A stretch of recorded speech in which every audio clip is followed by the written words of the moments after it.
حدیث نمبر بسم اللہ الرحمن الرحیم، حدیث نمبر 3210 بالسند المتصل حدیث نمبر منا 3210 ٹھیک ہے. بالسند المتصل منا الى الامام الحافظ الحجۃ امیر المؤمنین فی الحدیث ابی عبد اللہ محمد بن اسماعیل بن ابراہیم الجعفی البخاری قال. حدثنا کے ساتھ ابی عبداللہ کیسے ہو گیا بھائی؟ بالسند المتصل. ٹھیک ہے ٹھیک ہے چلو چلو. حدثنا محمد قال حدثنا ابن ابي مريم قال حدثنا الليث قال حدثنا ابن ابي جعفر عن محمد بن ابراهيم عن عروة بن الزبير عن عائشة رضي الله تعالى عنها زوج النبي صلى الله عليه وسلم انها سمعت رسول الله صلى الله عليه وسلم يقول ان الملائكة تنزل في العنان وهو السحاب. ایک ایک ٹکڑا پڑھیں نا تاکہ میں ساتھ ساتھ ترجمہ کرتا رہوں. اللہ تعالیٰ فرشتے اترتے ہیں بادلوں میں، تو فرشتوں کا ذکر آ گیا نا، امام بخاری نے ذکر کیا فرشتوں کا. یعنی مقصد کیا بتانا ہے کہ تواتر کے ساتھ فرشتوں کا وجود ثابت ہے. جی. فتذكر الامر قضي في السماء، فرشتے تذکرہ کرتے ہیں آسمانی معاملات کا. فتسترق الشياطين السمع فتسمعه، ہاں شیاطین ان کی بات چوری کرتے ہیں. فتوحيه الى الكهان فيكذبون پھر جا معها کے کاہنوں کو جا کے وحی کر دیتے ہیں، ان کے دل میں ڈال دیتے ہیں. فيكذبون معها 100 كذبة من عند انفسهم، اپنی طرف سے 100 جھوٹ کاہن اس میں ملاتے ہیں اور پھر پبلک کو بتانا شروع کرتے ہیں. تو 100 میں ایک بات کبھی کبھار درست نکل آتی ہے. وہ لوگ اس کو نہیں دیکھتے ہوتے کہ 99 جھوٹ ہیں ان کے. آج بھی یہی ہو رہا ہے نا، عاملوں نے یہ کر دیا، عاملوں نے وہ کر دیا، عاملوں نے یہ کر دیا. ابھی عاملوں نے کچھ بھی نہیں کیا، یہ تو ویسے ہی اتنا تو ویسے ہی ہو جاتا ہے. جن لوگوں کے پاس بھی ایسے کیسز ہوتے ہیں نا کہ ہمارے پاس یہ دیکھو، ہر ایسے کیسز حکیموں کے پاس بھی ہوتے ہیں، عاملوں کے پاس بھی ہوتے ہیں کہ یہ آغا خان کا مسترد تھا، میں نے اس کا علاج کیا ہے. یہ منجن بہت بکتا ہے مارکیٹ میں کہ آغا خان میں اس کا علاج نہیں ہو رہا تھا، حکیم صاحب بتاتے ہیں میں نے اس کا علاج کیا.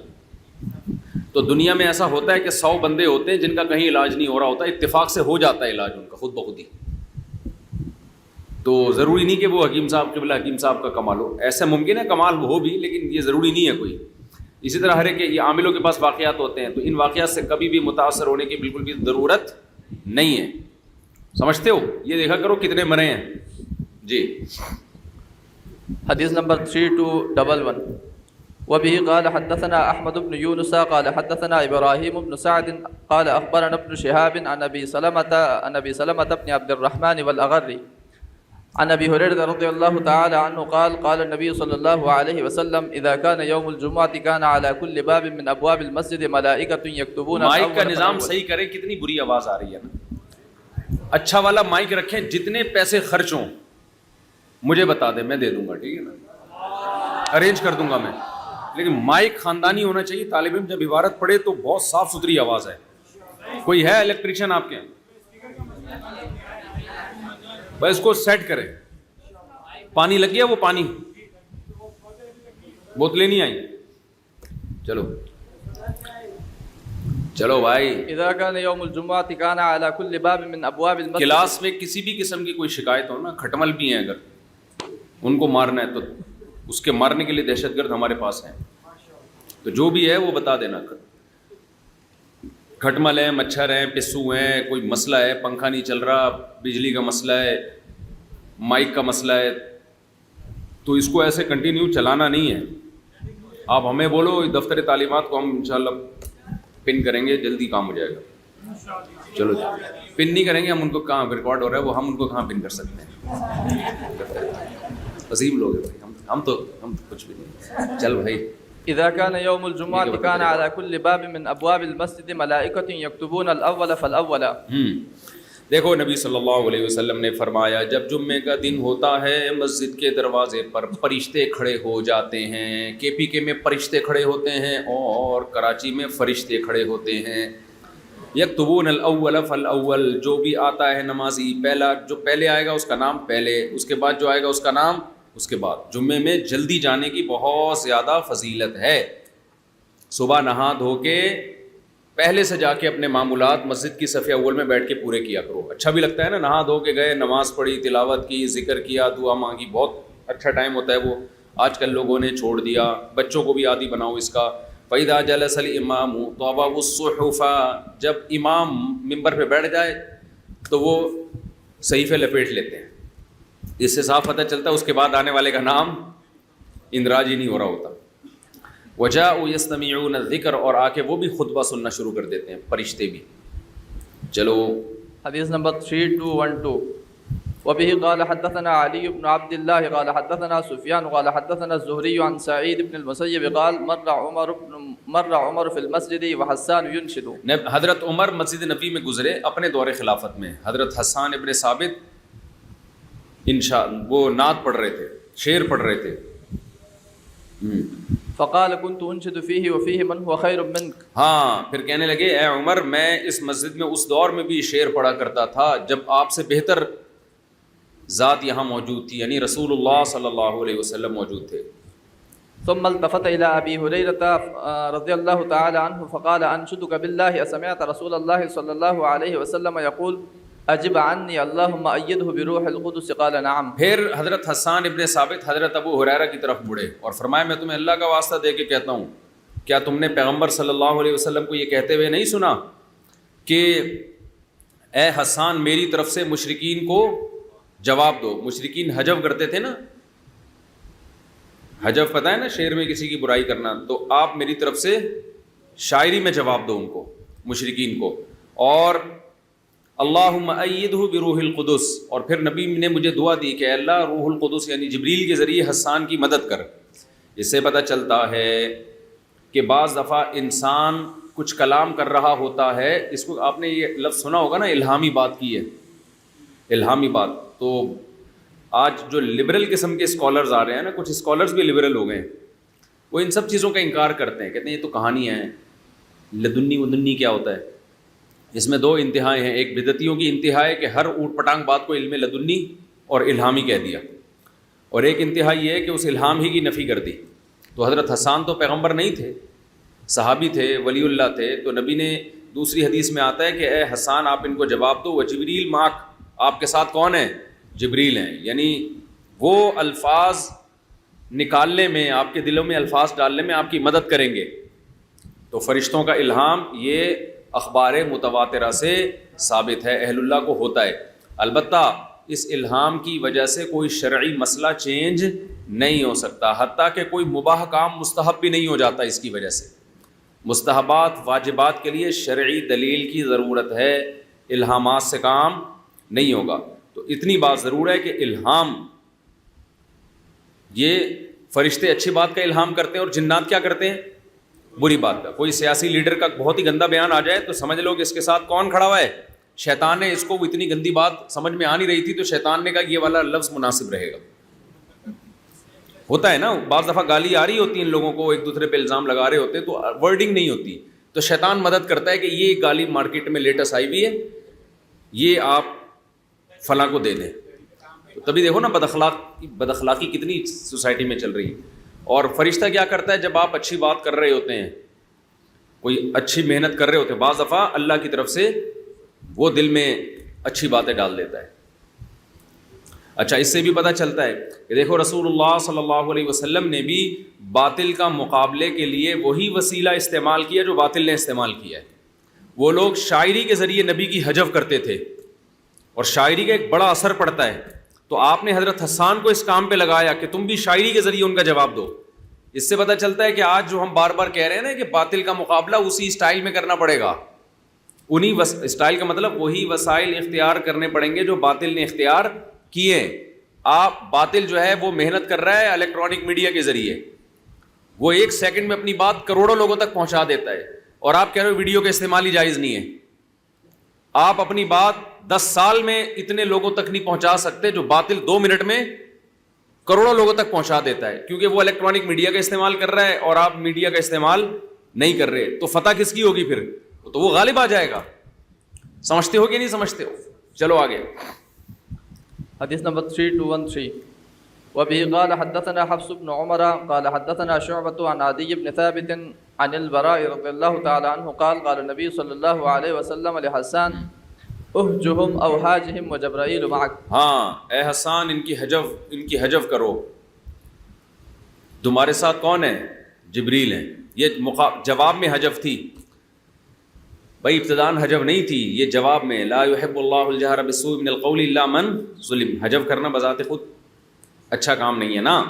لیکن جب وہ کر رہے ہیں تو ان کا منہ بند کرنے کے لیے، ان کی اوقات ان کو یاد دلانے کے لیے. چلو بھائی.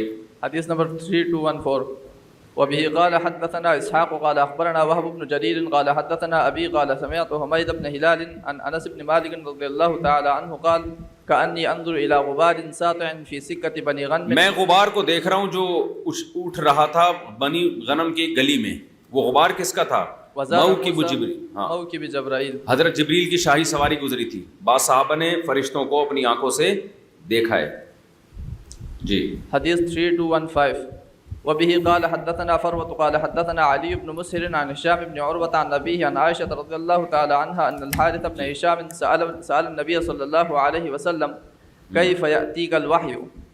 قال كل ذاك يأتي الملك أحيانا في مثل صلصلة الجرس فيفصم. نبی صلی اللہ علیہ وسلم سے پوچھا گیا آپ کے پاس وحی کیسے آتی تھی؟ تو آپ نے فرمایا کہ بعض دفعہ فرشتہ آتا تھا فی مثل سلسلۃ الجرس، گھنٹی کے تسلسل والی آواز کی طرح. سلسلہ کہتے ہیں کنٹینیو کوئی آواز مسلسل ہو. اب اس کی پوری کیفیت نبی صلی اللہ علیہ وسلم ہی جانتے ہیں. جی. فیفصم عنی وقد وعیت ما قال. ہاں، پھر جب یہ مجھ سے حالت ختم ہوتی تھی تو میں وہ محفوظ کر چکا ہوتا تھا جو فرشتے نے کہا تھا. وهو اشد علی. ہاں، اور یہ سب سے سخت ترین کیفیت والی وحی ہوتی تھی. یعنی نبی کو جس میں سب سے زیادہ تکلیف ہوتی تھی وہ یہ کہ فرشتہ دل پہ القاء کرتا تھا. وَيَتَمَثَّلُ لِيَ الْمَلَكُ أَحْيَانًا رَجُلًا. بعض دفعہ فرشتہ انسانی شکل اختیار کر کے آتا. یہ اس میں آپ کو زیادہ اذیت نہیں ہوتی تھی، یہ زیادہ بوجھ نہیں ہوتا تھا. فَيُكَلِّمُنِي فَأَعِي مَا يَقُول. ہاں، فَأَعِي مَا يَقُول، میں محفوظ کر لیتا تھا اس کلام کو جو فرشتے نے کیا ہے. حدیث 3216. وبه قال حدثنا آدم قال حدثنا شيبان قال حدثنا يحيى بن أبي كثير عن أبي سلمة عن أبي هريرة رضي الله تعالى عنه قال سمعت النبي صلى الله عليه وسلم يقول من أنفق زوجين في سبيل الله. زوجین سے مراد درہم اور دینار، دونوں چیزیں اللہ کی راہ میں جس نے خرچ کی. دعته خزنة الجنة أي فلا هلم. فلا یہ اس کا فلان جو ہے نا اس کا کی تخفیف ہے، فلا مرخم ہے فلا. جی. فقال ابو بکر ذاك الذي لا تبع عليه. فقال النبي صلی اللہ علیہ وسلم ارجو ان تكون منهم. ابو بکر رضی اللہ عنہ نے فرمایا کہ یا رسول اللہ اس پر تو کوئی ہلاکت ہی نہیں ہے. یعنی نبی نے فرمایا جس نے دونوں چیزیں خرچ کی اللہ کی راہ میں، درہم بھی دینار بھی، تو جنت کے فرشتے کہیں گے ادھر آؤ، جنت کی طرف آؤ. تو حضرت ابو بکر نے فرمایا وہ تو کامیاب ہو گیا. آپ نے فرمایا کہ مجھے اللہ سے امید ہے کہ تم ان لوگوں میں ہوگے. اس سے یہ بھی پتہ چلتا ہے میرے بھائی اس حدیث سے کہ انفاق فی سبیل اللہ میں ادھر توجہ، انفاق فی سبیل اللہ میں مختلف اجناس کی چیزیں خرچ کرنا یہ خود فضیلت کی چیز ہے. حضرت نے ہمارے جو شیخ تھے نا حضرت مفتی رشید احمد صاحب رحمہ اللہ تعالیٰ، استاد صاحب فرما رہے تھے ایک دفعہ حضرت نے مجھے سونا دیا اور کہا کہ اللہ کی راہ میں سونا خرچ کریں، ڈائریکٹ گولڈ. اس کا بھی ایک الگ ثواب ہے کیونکہ گولڈ جو ہے نا چمکتا ہوا اس کی ڈلی، وہ خرچ کرتے ہوئے تھوڑا دل پہ زیادہ وہ ہوتا ہے، تکلیف ہوتی ہے. تو ڈالر خرچ کرو، ڈالر کرنسی خرچ کرو، اور مختلف اجناس کی خاندانی چیزیں ہوتی ہیں نا. آپ کے پاس بہترین گاڑی تھی ریوو کے علاوہ، وہ خرچ کرو. ایسا نہ آپ مجھے بولے یہ ریوو خرچ کر دو، خیر کر دینا چاہیے. تو ایسے مختلف اجناس کی، کیونکہ انسان کا دل دنیا کی مختلف چیزوں میں اٹکا ہوا ہوتا ہے، تو وہ چیزیں بھی نکالو. سمجھتے ہو؟ صرف ایک بیگم رہنے دو، باقی سب چیزیں خرچ کر دو. چلو. حدیث 3217. وبه قال حدثنا عبد الله بن محمد قال حدثنا هشام قال اخبرنا معمر عن الزهري عن ابي سلمة عن عائشة رضي الله تعالى عنها ان النبي صلى الله عليه وسلم قال لها يا عائشة هذا جبرائيل يقرأ عليك السلام. فقالت حضرت عائشہ کے پاس نبی صلی اللہ علیہ وسلم نے حضرت عائشہ سے فرمایا کہ عائشہ یہ جبریل ہیں تم میں سلام پیش کر رہے ہیں. فقالت حضرت عائشہ نے فرمایا وعلیہ السلام ورحمۃ اللہ وبرکاتہ، ان پر بھی اللہ کی سلامتی، رحمتیں، برکتیں. ترا ما لا ارا، یا رسول اللہ آپ دیکھ رہے ہیں، میں فرشتے کو نہیں دیکھ رہی. ترید النبی، مراد یہ تھا کہ نبی صلی اللہ علیہ وسلم دیکھ، نبی کی طرف اشارہ کیا.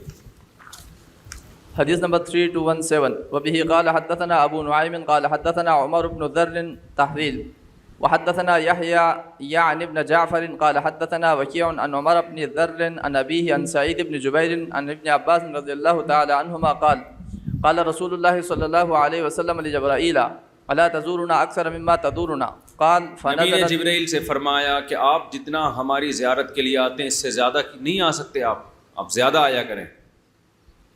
قال فنزلت وما نتنزل الا بامر ربك له ما بين ايدينا وما خلفنا. یہ آیت نازل ہوئی جو قرآن کی مشہور آیت ہے نا، وما نتنزل الا بامر ربك. فرشتوں نے کہا، اللہ تعالیٰ کہتے ہیں کہ ہم نازل نہیں ہوتے مگر آپ کے رب کے حکم سے. اسی کا ہے جو کچھ ماضی میں گزر چکا، جو مستقبل میں آئے گا. سب کا مالک کون ہے؟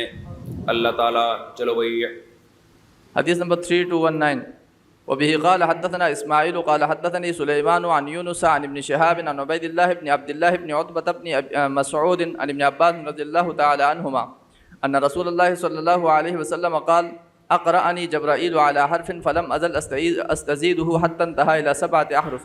نبی صلی اللہ علیہ وسلم نے فرمایا کہ جبریل نے مجھے قرآن ایک حرف پر سکھایا.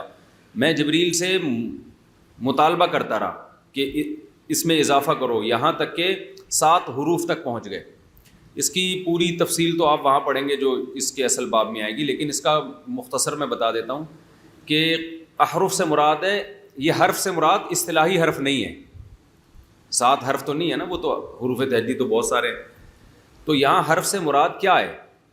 میں بہت سارے اقوال ہیں، تو ہر ایک کا اپنا اپنا ذوق ہے. کسی نے کس قول کو ترجیح دی، کسی نے کس قول کو ترجیح دی. بعض لوگ جو کہتے ہیں کہ جو زبر زیر کا اختلاف اور تقدیم و تاخیر کا اختلاف، یہ ٹوٹل اس طرح کے اختلاف ملا کے 7 بن جاتے ہیں. لیکن یہ بعید معلوم ہوتا ہے بہت. بھائی وہ تو لغت کے اندر ہی ہے نا سارے کے سارے. تو بظاہر ایسا معلوم ہوتا ہے کہ عرب کی 7 مشہور اس وقت کی زبانیں تھیں، لہجے تھے. ہر قوم میں ایسا ہوتا ہے نا کہ بھائی اردو یہاں کی اور دہلی کی فرق ہے، کراچی کی اور دہلی کی، دلی میں، سہارنپور میں، ہر جگہ انگلش میں بھی فرق ہے، اردو میں بھی فرق ہے. آسٹریلیا کی انگلش الگ ہے، یو کے کی الگ ہے، امریکہ کی الگ ہے. ایکسنٹ میں فرق ہے نا، ان کے الفاظ میں بھی بعض دفعہ فرق آتا ہے. اسکیجول اور شیڈول ایک ہی مطلب ہے نا، لیکن مختلف زبانوں میں الگ الگ ہی استعمال ہو رہا ہے. تو ایسے ہی عرب میں بھی تھا. تو بظاہر ایسا معلوم ہوتا ہے کہ 7 عرب کے جو مشہور جو لہجے ہیں نا، ان میں پڑھنے کی اجازت دی گئی، کیونکہ دوسرے عربوں کے لیے حجاز والی لغت میں پڑھنا مشکل تھا. دیکھو ایک بات آپ کو بتاؤں، کسی دوسری قوم کے لیے جس کو وہ زبان آتی ہی نہ ہو نا، وہ زبان سیکھنا اور وہ ایکسنٹ، تو اس کے لیے جو ہے نا نئی زبان سیکھنا، بالکل اس میں اس کا چانس ہوتا ہے کہ وہ بالکل اسی اسٹائل میں سیکھ لے. لیکن جس کو وہ زبان آتی ہے اس کے لیے لہجہ تبدیل کرنا بہت مشکل ہوتا ہے. لہجہ تبدیل کرنا کیا ہے؟ جیسے یہ جو ڈاکٹر امجد صاحب کا مدرسہ ہے، تبلیغ میں تھے نا ڈاکٹر امجد صاحب، گلستان جوہر میں ان کا مدرسہ. تو یہاں بہت سے لوگ عربی سیکھنے آئے ہوئے ہیں، بہت سے لوگ عربی سیکھنے آئے. وہ کیا انہوں نے دوسرے ملکوں سے انہوں نے بتایا کہ بھئی یہ جو پاکستانی علماء جب عربی سیکھتے ہیں نا تو خالصتاً قدیم عربی ہوتی ہے، اس میں جدید عربی کا ذرا بھی تڑکا نہیں ہوتا. لیکن آج جو عرب ہے نا، ان میں چونکہ زبانوں پہ جدید عربی چڑھی ہوئی ہے، لہذا جب وہ قدیم عربی بھی بولتے ہیں تو جدت جدید اور قدیم کا مکس ہو جاتی ہے. وہ ہیں جی، ہاں وہ مرج، کیونکہ ان کی زبان تو عربی ہے نا. اب اس کے لیے وہ بالکل پیچھے جانا ان کے لیے مشکل ہوتا ہے. تو یہی ہے کہ جن کی زبان ہوتی ہے نا، ان کا جو لہجہ ہو، ان کے لیے اس لہجے کو چینج کرنا دوسرے لہجے میں بہت مشکل کام ہوتا ہے. تو جب قرآن عربی میں نازل ہوا تو عرب مختلف لہجوں میں کلام کرتے تھے، مختلف الفاظ بھی ایک ہی معنی کو ادا کرنے کے لیے ادا کرتے تھے. تو نبی صلی اللہ علیہ وسلم نے اللہ سے اجازت مانگی کہ مجھے اجازت دی جائے. شروع میں اجازت نہیں تھی، تو وہ اجازت ہوتے ہوتے پھر آپ کو دیکھو کتنی قرات وجود میں آ گئی. والضحیٰ واللیل اذا سجا کو والضحی امالہ کے ساتھ پڑھتے ہیں، ایسا ہے نا. اور بسم اللہ مجریہا و مرساہا بھی ہے، مجریہا و مرساہا بھی ہے.